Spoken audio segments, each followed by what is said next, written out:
Alright, Star Wars fans, how's it going today? Welcome back to the channel. Today we're going to look at the top 10 characters I feel really need like a Disney Plus, or maybe like a Hulu, or even a Netflix series. Now these are kind of across the spectrum. They're not in any particular order, so let's get into this. The first one is Wedge Antilles.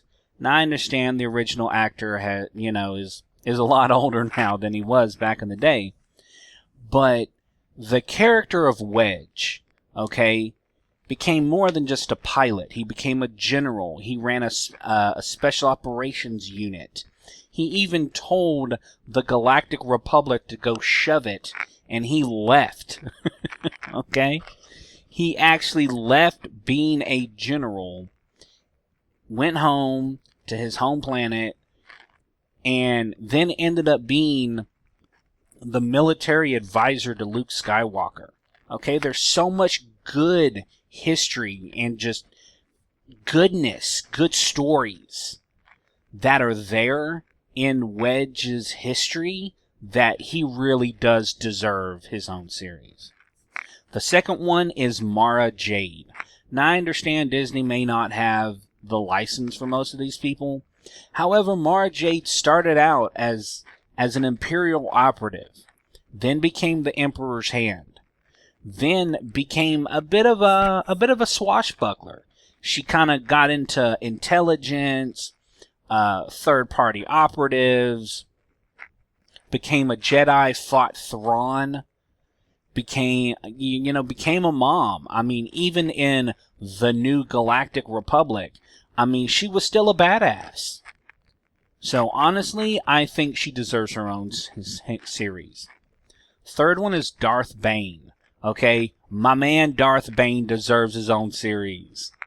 Not only because he was the one that created the Rule of Two, but because his unique perspective of not growing up as a Sith offers insight into how somebody could fall to the dark side. And not only that, but it offers people the chance to kind of see how that full arc happens. There's 3 books based on it. They can just take those books and turn it into like a cartoon series. It can happen. The fourth one is Revan. Revan was the one who originally came up with the idea of the Rule of Two. He was a Jedi, told the Jedi Council to shove it. He became a battle master, ended up being a Sith Lord, and then came back to being a Jedi once again. There's a lot of rich history there, and there's unique perspectives on not only galactic war, but the fact that this character was brought up in a video game and has basically been turned into this Jedi god. There's just so much deliciousness there. The fifth one is Prince Zyver, or Zyzer, sorry. He's reptilian, he ran the Black Sun, he went toe-to-toe with Vader numerous times. The Emperor saw him as like an entertaining toy just to piss off Vader, which that in of itself is just delicious. The scenes of him and Vader and the Emperor in the Bounty Hunter War books are just chef's kiss. Not only that, he's highly intelligent.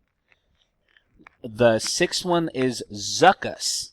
Now, Zuckuss shows up numerous times in bounty hunter scenes.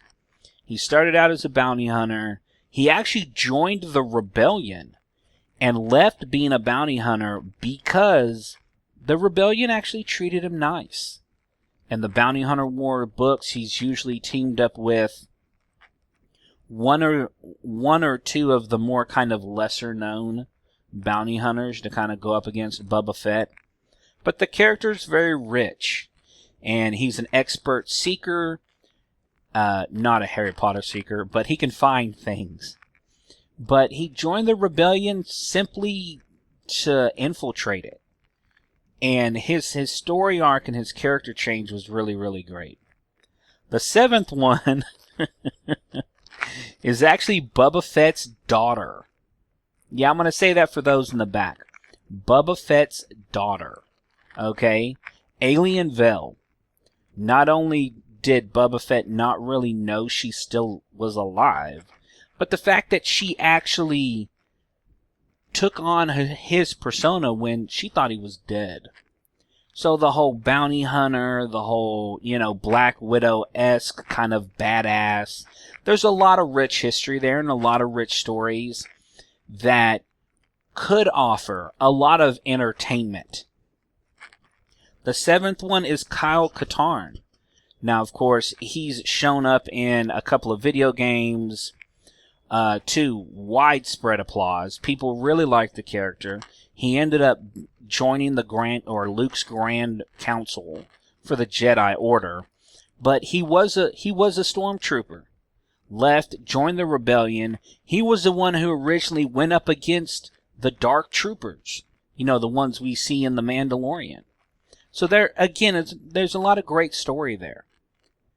The 9th one, this is kind of a personal favorite for me. The 501st Legion, or aka Vader's Fist. Now, we've seen from The Bad Batch how you could literally make a series from a legion of people, okay? You have the Clone War unit, The Bad Batch, which has gotten rave reviews from everybody, from critics to fans. So it would be interesting, at least for me, to see how the 501st changed. They started out attacking the Jedi Temple. And then we could see Vader change as the 501st changed. So if everything happens through the 501st's perspective, it would be rather interesting to see kind of how the Empire has changed. And lastly, Shreera Bray, or Lady Lumia, the Sith Lord. Now, of course, this is another one of those who, in Legends,